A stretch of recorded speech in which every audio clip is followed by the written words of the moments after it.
It's Guido coming at you with the Tactics Talk. Welcome back, everybody. Thanks for tuning in. Hope you have a fantastic day. Appreciate your support of the channel, as always. All right, here we go. Let's talk more about going back to Cap Mountain Pass. I'm going to give you an example of it working, and we'll talk through my decision-making as we did this. This map is very channelized, obviously. You've got the north route, the south route. The middle bowl has some crossfire capabilities. You can push across the middle, but that's more of a late game type of maneuver. Sometimes you get aggressive guys come across and try to poke and spot, but the map has changed considerably, and you see a lot less of that based on how strong the defensive positions are on the ramps. Much more difficult to do that. I'm going to push up here and use these nice new hold down spots and play hold down games for a little while. We'll come over here and we'll start peeking and poking. We got some nice rocks right there. This is a pretty good hold down tank. It does have some weaknesses. You'd have to watch out a bit. I get lucky right there. You have to watch out a bit for them shooting at your hatch, depending on the angle of your turret. It can be fairly easy. It has a bit of a sloped forehead right there that they can hit, but here we go playing hold down games. In the north, we have a considerable amount of tanks. That's okay. A guy moved across the middle bridge. Didn't really discuss the middle bridge, but that's an aggressive way you can take right there. That was never going to pin.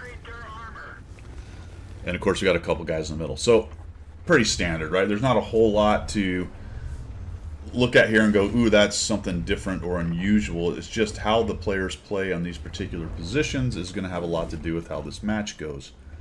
And what ends up happening is we start to lose. So watch that as it slowly starts to happen. I'm going to try to make an aggressive move. I'm still learning about this particular map over here, and it looks to me like the way they're hold down right there, that they're not going to really have good shots on me. And if I can do this unseen for a little while, I might be able to actually sneak up underneath these guys. I'm probably going to eat a shot from this guy, but he actually shot him, so fantastic. I shoot but don't get a pin. That's a bummer.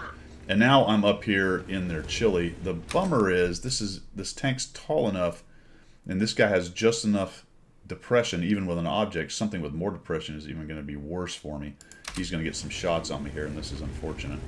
I'm looking at it going, does he really have that shot? I don't know. If my turret's towards him, it won't be as good a shot. But I do have them kind of worried about me. And the good news here is they're sort of pushed back, and my guys are going to see them if they push up. Everything looks relatively copacetic so far. We're not losing. And I'm just doing the standard Guido over-aggressiveness thing, seeing if I can work some way to break this flank right here. Keep an eye on what's going on in the rest of the game. Still looks fairly even. We're down a few hit points, potentially. There we go. That works. Fantastic. He just fired. That makes me feel like, based on the reload on this tank, I'm inside of his reload cycle. Come in here, and we're going to get some free damage. There you go. But, oh, shoot. All right, bummer. Well, that was a trade. Unfortunate for me. That was fortunate for me. Overall, that worked, right? So I got inside the T10's reload, put some damage on him. I did eat a shot from the 257. The T10 tried to come out, probably over aggressively. I don't know if he thought he was going to be able to get that shot before I reloaded. Maybe he doesn't understand how fast this thing reloads. And I got another shot on him. And a bounce or a shot from the tracks. I don't know. Maybe he did put some damage on me. I guess he did. So maybe that wasn't as good a trade as I would have liked. All right. But we've put some damage on these guys, and I'm looking at this going, all right, we got a 2-shot T10 and a roughly 2-shot T57. The Object 257 is a bit of a problem, but we've lost 2 tanks, okay? The north doesn't appear to be doing as well as I would like. That's I'm checking 6 going, what's going on with you fellas back there? Nope, no one's going to come help me, except for this mighty G-SOR 1006/7. I'm like, great, dude, let's do this. Get in here, and another gun, another angle they have to deal with. I like it. So he's looking for cheeky opportunities. Artie goes in. Oh, fantastic. Artie brings that guy down to a 1-shot. Now I need to start working a way to kill him. If I can poke and kill him off, that'll be perfect. He's also stunned. Oh, no! A little hasty, and I lose that trade. Good news is, I'm going to out-reload him again. There we go, and back out. T57's not as aggressive as I thought he would be, but of course the reason he's not zinging around the corner is there's multiple guys back there waiting for him to do that. That allows me to come out and take those cheeky shots back up being defended by my buddies back there. I'm like, oh, good, Artie. Fantastic. Thump him. Artie, you can take him down to a one-shot. We'll finish this guy off. So I'm going to back out enough that I don't get hit by Artie. Ideally not. Ooh, look at that. Very nice. Nah, maybe not a one-shot, but let's put a shot on the turret. All right. Very nice. Very nice. Maybe we can do that again. Come in here. There we go. And we shut that guy down. And let's clean this up. Now, look at the rest of the map. Here's an interesting thing to think about on whether a flank is winning or losing if it looks, even though it looks kind of even. Notice our guys continually are getting pushed back. Now that doesn't automatically mean, in the north I'm talking about, that doesn't automatically mean they're losing, but it's pretty suspicious, isn't it? I don't know what the hit point situation is up there because they're outside of my render, but as I look at how it's flowing, I'm not liking it very much. I'm also looking at just a 110 and E50 in the middle. That Udez is still alive, and there's a bunch of snipers back there. I bet that's not going well either. So it's great we're about to win this, but I'm already thinking about, I'm probably, say it with me, going back. That's already in my mind. I'd love, love, love to kill off this leopard. I don't want to eat the shot if he pokes. The Emil doesn't see him. You know what? An Emil, too, should be able to handle a leopard at that hold down spot over there. I'm not worried about it. Unless 3 or 4 tanks show up there, at which point I'll have to turn around and deal with it. But there is zero reason to push down this back line right now. This isn't looking good in the middle. It's not looking good in the north. Why in the hell would we all push through here and get shredded by various snipers? In addition to that, all these guys in the middle can flex back and crush us as well. This is one of the worst pushes from G1 into them at this part of the game that exists in this entire game. Easily one of the worst things you can do in this entire game. This one map has one of the worst possible places to push. It's a little better because there are hold down spots now on the left side. Granted, a little better than it was. But in this situation today where it's 3-3 and it looks like our other flanks are collapsing, that looks like a terrible decision. Why would I do that? I'm not. Concept 1B, he didn't like it. He's going to hang out. The Emil went and looked. The grill sort of went forward. Our 155... Great. Our 155 drowned. I did not know it was possible to drown on this map. I guess that piece of water on the east side, that's not good. And check it out. The north is failing. Obviously, I know that now because I played the game and saw it. But I suspected it was going to happen based on the way the game was flowing when I was way back around the corner. And you will notice that actually, fantastic, my whole team says, all right, nope, we're noping out of that. We're no longer interested in this east flank. So I'm going to stop here for a minute just in case stuff comes around this corner. For the moment, I'm okay because I've got some friends behind me in case they come up the middle or come around behind us. But watch how this develops. In the north is just failing wholesale. We're down 4-5.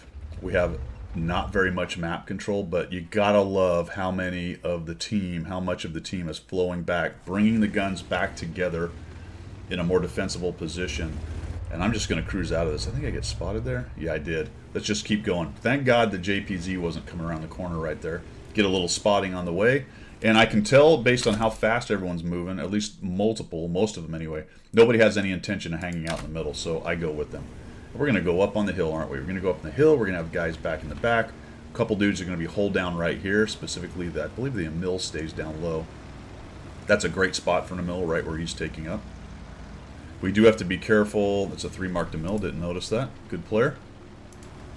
He actually comes up. I think somebody... Maybe it's the concept goes back down low.